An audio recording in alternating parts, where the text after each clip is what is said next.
আজ তোমাদের সঙ্গে আবার একটা নতুন রেসিপি নিয়ে হাজির হয়ে গেছি। আজকে থাকছে কিমা পিৎজা। এর জন্য আমি চিকেন কিমা নিয়ে নিয়েছি। তোমরা বোনলেস চিকেনকে এইভাবে কিমার মতন করে ঘরেও কাট করে নিতে পারো।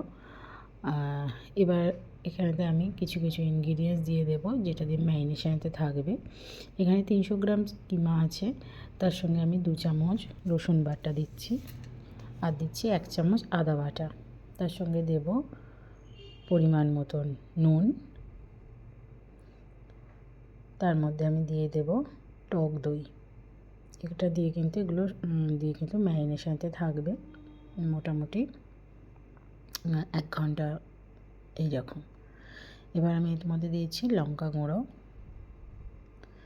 তার সঙ্গে দিয়ে নেব পরিমাণ মতন হলুদ গুঁড়ো।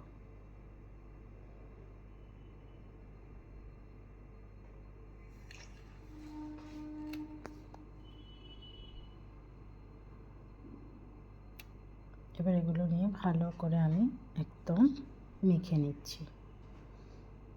ভালো করে এটা কিন্তু মেখে নিতে হবে, যাতে প্রত্যেকটা পার্টেতে মশলাগুলো ঠিকঠাকভাবে মিশে যায়।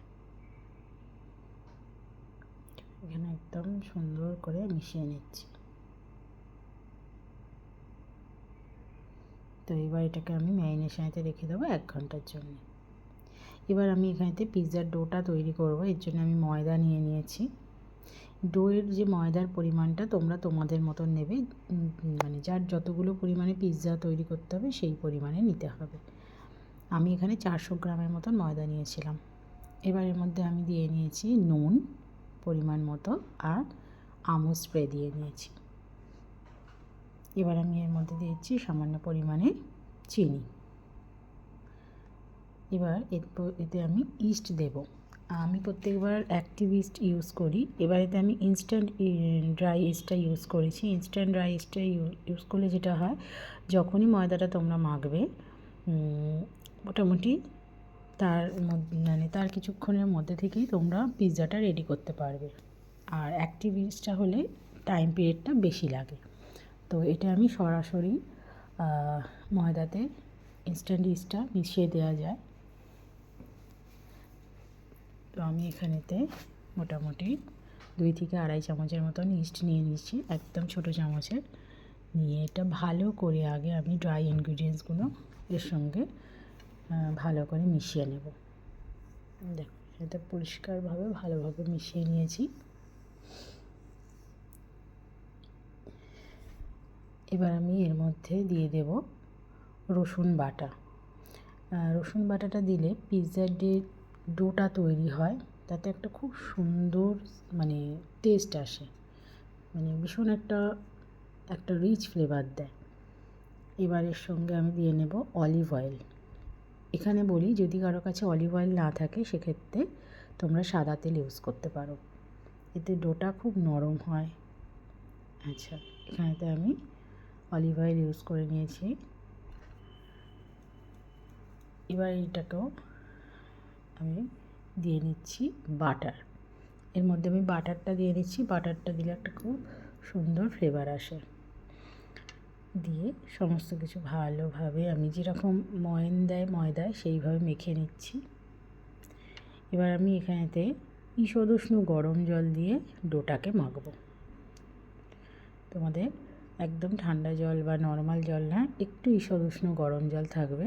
তাইতে ডোটা মাখলে, যেহেতু ইস্ট দেওয়া আছে, খুব ভালোভাবে জিনিসটা ফোলে আর জিনিসটা ভীষণ নরমও হয়।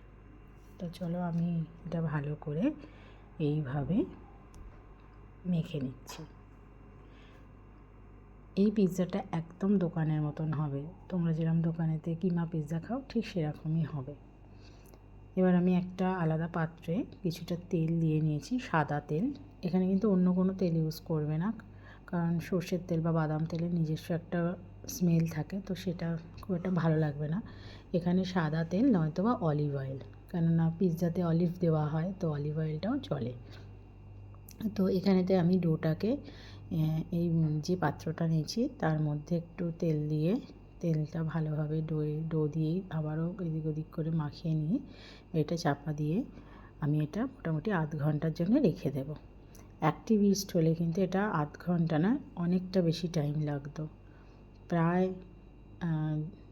2 ঘন্টার মতন সময় লাগতো এটা অ্যাক্টিভ হতে। তো এবার আমি কড়াইতে সাদা তেল দিয়ে নিয়েছি। এবার এর মধ্যে দিয়ে দেব একদম ছোট্ট ছোট্ট করে কেটে রেখে দেওয়া পেঁয়াজ কুচিটা দিয়ে আমি একটু ভালো করে নাড়াচাড়া করে নেব। আচ্ছা, এক্ষেত্রে বলে রাখি তেলের পরিমাণ কিন্তু খুব বেশি দেওয়ার দরকার নেই। আমি এখানেতে ছোটো চামচের মানে যেটা চা চামচ বলি 2 চামচ আমি সাদা তেল এখানেতে দিয়ে নিয়েছিলাম। এবার আমি এর মধ্যে দিয়ে দেব ছোটো করে কেটে রেখে দেওয়া টমেটো কুচি। সমস্ত ইনগ্রিডিয়েন্টস ঘরেই পাওয়া যায়, তো খুব সোজাভাবেই তোমরা এটা তৈরি করে নিতে পারবে।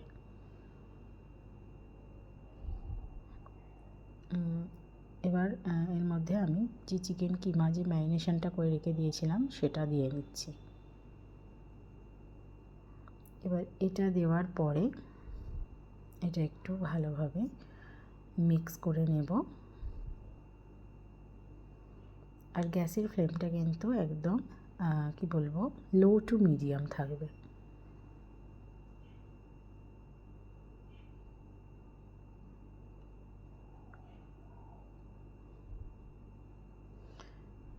তো একদম খুব ভালোভাবে এটা মিক্স করে নিয়েছি। এবার এটা চাপা দিয়ে বেশ কিছুক্ষণ রেখে দেবো সিদ্ধ হওয়ার জন্য। তো এখানেতে দেখো একদম চিকেন বলো পেঁয়াজ টমেটো সবের থেকে একদম কি বলবো জলটা বেরিয়ে এসেছে। এবার এর মধ্যে আমি দিয়ে নিয়েছি গোলমরিচের গুঁড়ো, দিয়ে নিয়ে ভালোভাবে আমি নাড়াচাড়া করে নিচ্ছি। করে নিয়ে এটাকে আবারও কিছুক্ষণ আমি চাপা দিয়েছিলাম যতক্ষণ না পর্যন্ত এই জলটা শুকনো হয়ে যায়। মানে জলটা একদম শুকনো হয়ে যাবে, তারপরে কিমা কিন্তু একদম রেডি হয়ে যাবে। আর যেহেতু চিকেন কিমা সিদ্ধর কোনো ব্যাপার নয়, মানে খুব সহজেই সিদ্ধ হয়ে যাবে, শুধু জলটাকে একটু টানিয়ে নেওয়ার ব্যাপার। এবার আমি এর মধ্যে অল্প করে চিনি দিয়ে নিয়েছি, এটা ভীষণ টেস্টটাকে ভালো করে। আর আমি একটুখানি নুন দিলাম, কারণ ম্যারিনেশনের সময় বলেছিলাম অল্প নুন দিতে, সেই সময় নুনটা যেটা দিয়েছিলাম একটু কম লাগছিল, তো আমি পরে আবার নুন আর একটু লঙ্কা গুঁড়ো দিয়ে নিয়েছি। তোমরা কিন্তু এটা যে স্বাদে পছন্দ করবে, মানে যদি ঝাল বেশি পছন্দ করো তাহলে সেই বুঝে দেবে, যদি একটু নুন চড়া খেতে চাও তাহলে নুন দিয়ে দেবে। এবার এখানেতে দেখো একদম জলটা টেনে শুকনো হয়ে গেছে। আমি ওপর থেকে গরম মশলা গুঁড়ো দিয়ে দেব, দিয়ে এটাকে আবারও ভালো করে মিক্স করে এটাকে আমি সাইডে রেখে দেবো। মানে চিকেন কিমা কিন্তু আমার এখানেতে একদম রেডি। দেখো দেখতেই পাচ্ছ একটুও জল নেই এই অবস্থায়, অথচ দেখো তেলও যে খুব বেশি আছে তা কিন্তু নয়। এবার দেখো এখানেতে পিৎজা ডোটা আমি বের করে নিয়েছি, ডোটা একদম রেডি, দেখে বুঝতেই পারছো ফুলে গেছে। এবার আমি এখান থেকে পিৎজা রেডি করে নেব। তো এখান থেকে মোটামুটি যতগুলো পিস লাগবে সেটা প্রথমেই ডিভাইড করে নিয়ে তারপর কাজ করলে জিনিসটা খুব ভালো হয়, একদম সমানভাবে সবগুলোতেই যায়। তো আমি এইভাবে লেচিটা যেভাবে করছি করে নেবে, নিয়ে সামান্য এখানেতে ময়দা ছড়িয়ে নেবে, নিয়ে পিৎজাটাকে বেলুনের সাহায্যে আস্তে করে বেলে নেবে। আমি প্রথমে হাতে করে একটু স্প্রেড করে নিচ্ছিলাম, আমার এটা করতে করতে অভ্যাস হয়ে গেছে বলে আমি হাতেতেও স্প্রেড করে করতে পারি, মানে যেরকম নর্মালি তোমরা দোকানে দেখে থাকবে সেইভাবে করতে পারি। বাট যেহেতু তোমাদেরকে দেখাচ্ছি তো তোমাদের সুবিধার্থে আমি দেখিয়ে দিচ্ছি, যারা নতুন নতুন করবে এরম বেলুন চাকি নেবে, নিয়ে আস্তে করে টান দেবে, মানে খুব জোরে মানে চিপবে না, আস্তে আস্তে বেলে নেবে। তারপরে এই যে 2 হাত এইভাবে প্রেসার দিয়ে ডোটাকে বাড়িয়ে নিতে হবে। আর আমি যখন এই কাজটা করছিলাম ততক্ষণে আমি ওভেনটা কিন্তু প্রিহিটে দিয়ে দিয়েছিলাম। তোমরা 160 ডিগ্রি সেলসিয়াসেতে মোটামুটি 10 মিনিটের জন্যে ওভেনটাকে প্রিহিট করে নেবে। আবার দেখো আমি এইভাবে হাতের সাহায্যে পিৎজা ডোটাকে যতটা পারছিলাম বাড়িয়ে নিচ্ছিলাম, মানে এটা যে একদম থালা সমান সমান হবে তা নয়, কেন ডোটা আমি অতটা বড় নিইনি যে থালা সমান হয়ে যাবে, কিন্তু যতটা ফ্ল্যাট করে দেওয়া মানে বড় করে দেওয়া যায় সেইভাবেই করেছি। এবার এইরকম ফগের সাহায্যে এইভাবে বিদে বিদে পিৎজার ডোটাকে ফুটো করে নিতে হবে। এবার এর মধ্যে আমি দিয়ে নিচ্ছি পিৎজা সস। এটা তোমরা খুব সহজেই অনলাইনে কিনতে পাওয়া যাবে। আমি পুরো পিৎজা সসটাকে একদম মাখিয়ে নিলাম। কেউ চাইলে কিন্তু এই সসের ওপরেতে তোমরা মেয়োনিজও দিয়ে দিতে পারো, মানে সসটা দেওয়ার পরে মেয়োনিজও দিয়ে কিন্তু স্প্রেড করে দিতে পারো। আমি মেয়োনিজটা দিইনি এখানেতে, খুব বেশি রিচ করিনি। এবার আমি চিকেন কিমাটা এর মধ্যে দিয়ে নিচ্ছি একদম। সাধারণত দোকানেতে এতটা দিয়ে করে না, কিন্তু যেহেতু বাড়িতে খাবো একটু ভালো করে তো খেতেই হবে, তাই নয় কি? একদম ভরে ভরে চিকেন কিমা দিয়েছি। এবার আমি এখানেতে অনিয়নগুলোকে এইভাবে সাজিয়ে দিচ্ছি। সাজানোটা খুব নিজের মতন করে সাজাবে। তোমরা এতে চাইলে অলিভ দিতে পারো, এতে চাইলে তোমরা রেড বেল পেপার, তারপরে ইয়েলো বেল পেপার সেটাও দিতে পারো, বাট আমি এখানেতে শুধুমাত্র ক্যাপসিকামের ইউজ করেছি। চাইলে উপর থেকে টমেটো দিতে পারো সুন্দর করে সাজিয়ে। এবার আমি এখানেতে পিৎজা মিক্স যে স্পাইসটা থাকে আমি সেটা এখানেতে দিয়ে নিচ্ছি। তার উপরেতে আমি দিয়ে নিচ্ছি চিজ। এখানে আমি আমুলের চিজ নিয়েছি, তোমরা যে কোনো চিজ ইউজ করতে পারো, বাট সেটা মজারেলা হতে হবে, কারণ পিৎজাতে মজারেলা চিজটার জন্যেই কিন্তু একটা খুব সুন্দর দেখতেও হয় আর টেস্টটাও বাড়ে। চাইলে তোমরা অন্যান্য চিজও দিতে পারো, বাট উপরের টাচটা কিন্তু মজারেলার দিতে হবে। তো এখানে পিৎজা রেডি হয়ে গেছে। এবার আমি এটা ওভেনে দিয়ে দেব। ওভেনেতে এটা আমি দিয়ে দিচ্ছি। এটা আমি কনভেকশনেতে 160-এতে 20 মিনিটের জন্য দিয়ে দিয়েছিলাম। পিৎজা এখানে রেডি একদম, দেখে বুঝতেই পারছো কতটা সুন্দর হয়েছে। এবার আমি কাট করে দেখিয়ে দিচ্ছি। দারুণ খেতে হয়। তো আজকের রেসিপি তোমাদের কেমন লাগলো অবশ্যই জানাবে। ভালো লাগলে একটা লাইক অ্যান্ড শেয়ার করবে।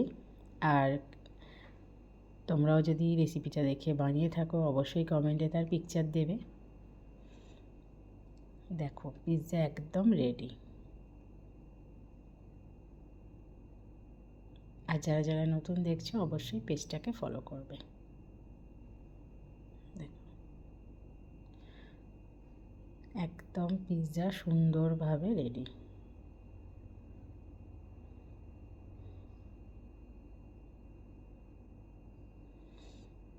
তো আবারও নতুন রেসিপি নিয়ে খুব তাড়াতাড়ি আসছি।